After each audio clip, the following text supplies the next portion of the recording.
ముద్రగడ పద్మనాభ గారి ఆత్మకు శాంతి కలగాలని ఆ భగవంతుని కూడా ప్రార్థిస్తూ, ముద్రగడ పద్మనాభ గారు ఒక పోరాట యోధుడు.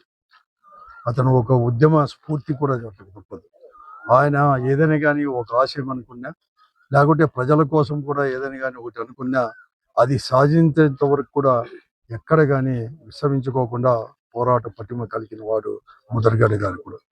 ఆయన మంత్రిగా కావచ్చు, లేకుంటే పార్లమెంటు సభ్యునిగా, శాసనసభ్యుడిగా కూడా ఉన్నప్పుడు కూడా ప్రజా సమస్యల పరిష్కారం కోసం, మరీ ముఖ్యంగా కూడా ఆ రోజు ఒక ఉద్యమ స్ఫూర్తితో కానీ, తర్వాత అతను చూపిన నిబద్ధత కూడా మన అందరికి కూడా ఎప్పటికి కానీ ఆదర్శప్రాయం కూడా అందరికి కూడా.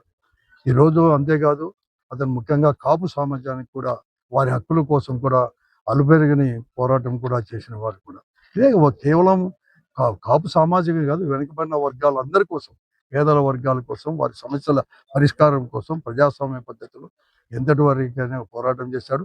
ఏదో ప్రభుత్వాలు అతన్ని అణిచివేయాలన్నా, లేక ఆ పోరాటాన్ని అణిచివేయాలన్నా ఏమాత్రం తన జీవితాన్ని కూడా త్యాగం చేయడానికి సిద్ధపడినాడు. కానీ ఎప్పుడు కానీ రాజీ అనేది కూడా పడుకోకుండా ఆ పోరాటం నెరవేరేంత వరకు కూడా, ఆ సమస్య పరిష్కరించేంత వరకు కూడా పోరాటం చూపిన వాడు ఈరోజు మన మధ్య లేకపోవచ్చు. కానీ అతని యొక్క ఆశయాలు కానీ, అతని యొక్క ఉద్యమ స్ఫూర్తి కానీ, అతని పట్టుదల కానీ, అతని పోరాట పటిమ కానీ, ఇవన్నీ కూడా మనకి అందరికి కూడా ఆదర్శప్రాయము.